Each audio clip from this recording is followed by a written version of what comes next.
করে বেআইনি নির্মাণ। এবার বারাসতের দত্তপুকুরে।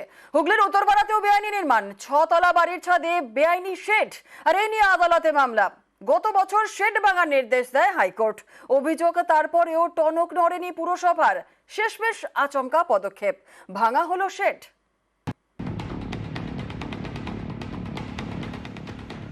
পুকুর শুকিয়ে কাঠ, সেই পুকুরে মাটি ফেলে ভরাট, পুকুর ভরাট করে বেআইনিভাবে নির্মাণ।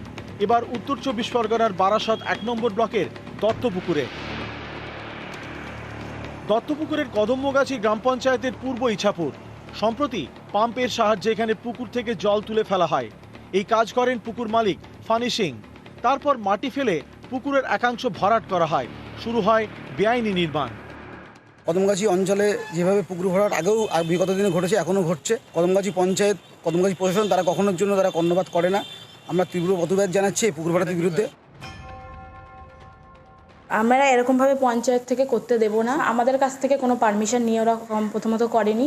এবার আমরা পুলিশকে, প্রশাসনকে জানিয়েছি, ওরা বন্ধ করেও দিয়েছে কাজটা। জানা ছিল না আমার, যখন পঞ্চায়েত বললো তখন থেকে কাজটাই 4-5 দিন ধরে বন্ধ হয়ে যাচ্ছে। জানলে কেউ করে, টাকা খরচা করে কেউ করবে। হুগলির উত্তরপাড়াতেও বেআইনি নির্মাণ। অবশেষে সে নির্মাণ ভাঙল পুরসভা। মাকলা সারদাপল্লীর বাসিন্দা অমৃত সিং। তার 6 তলা বাড়ি, ছাদে টিনের শেড। এই শেড নিয়েই আপত্তি অমৃতের প্রতিবেশী বিশ্বজিৎদের। তার অভিযোগ, এই শেড বেআইনিভাবে লাগানো হয়েছে। এই নিয়ে প্রথমে উত্তরপাড়া কোচরং পুরসভায় নালিশ জানান। তাতে কাজের কাজ কিছু হয়নি। জল গড়ায় কলকাতা হাইকোর্টে।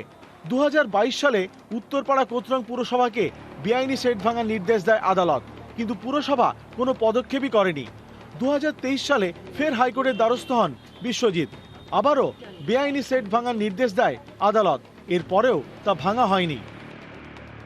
এরই মধ্যে গার্ডেন রিচে বেআইনি বহুতল ভেঙে বিপর্যয়। অভিযোগকারীর দাবি, এরপরেই তৎপর হয় উত্তরপাড়া কোচরং পুরসভা। শনিবার ভাঙা হয় বেআইনি শেড। ও আনঅথরাইজ কনস্ট্রাকশন করছিল 5 তলা। কোর্ট বন্ধ ছিল বলে আমি কিছু করতে পারিনি। সঙ্গে সঙ্গে পৌরসভাকে জানাই, পৌরসভা কিছুই করেনি। তার উপর ভরসা করেছিলাম, কিন্তু পৌরসভা আমাকে বাধ্য করেছে কোর্টের দ্বারস্থ হতে। গার্ডেন রিচের এই দুর্ঘটনার জন্যই হয়তো ওনারা তড়িঘড়ি করে এইগুলো অ্যাকশনগুলো নিচ্ছে, এক্সিকিউট করছে। কোর্টের নির্দেশ, সেই নির্দেশ অনুযায়ী আমরা সকলে কাজ করতে বাধ্য। আমাদের অফিসাররা সেই সম্পর্কে কোর্টের যা নির্দেশ, সেই নির্দেশটা পালন করেছে। দত্তপুকুর থেকে জিয়াউল আলম এবং উত্তরপাড়া থেকে রানা কর্মকার, নিউজ 18 বাংলা।